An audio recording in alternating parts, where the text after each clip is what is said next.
Dr. Steve Rummery here for your second reflection of week 2. This week we're looking at how our values connect to our battery, and if we're able to express our values, then we're able to energize ourselves and engage more in the work that we're doing.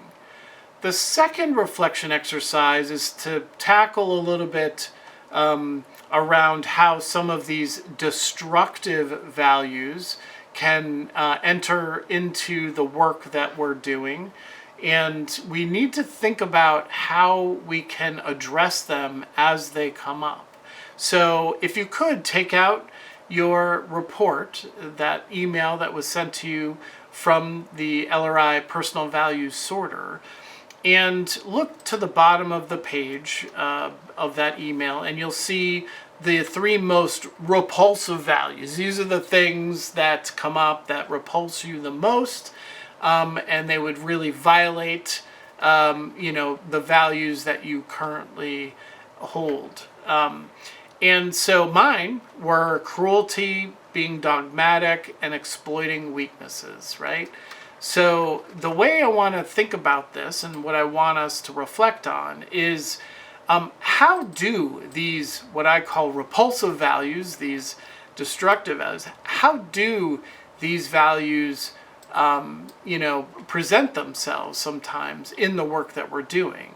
So, for instance, exploiting weaknesses would be one of mine. And I see that on occasion when I'm coaching people around, wanting to advance to new level in the organization, being very competitive with peers, finding themselves in situations where they are taking advantage of weaknesses of others to advance. And it's a challenging one. Exploiting weaknesses is a challenging one because in some cases you do want to do that.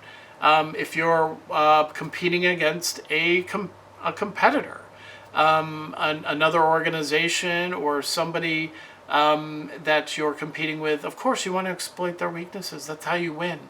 And so in some cases it's very it's acceptable and encouraged. But in other times, exploiting weaknesses can be seen as being quite, not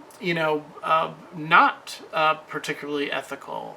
And so for me, I need to try to figure out, how do I identify when people are exploiting weaknesses, when that issue comes up, and it moves more into that, the unethical side. And how do I address that? How am I going to control that? How am I going to manage that? Because that, for me, can be an incredibly de-energizing kind of experience, right? Whether I'm working with somebody who's doing it or when I'm facing it myself, I need to coach someone to be competitive.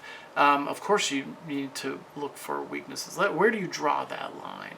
So that's my reflection exercise I'd like for you all to do, is to examine those 3 most repulsive values, those things that really seem counter to what you value, and how do they come up in the work that you're doing.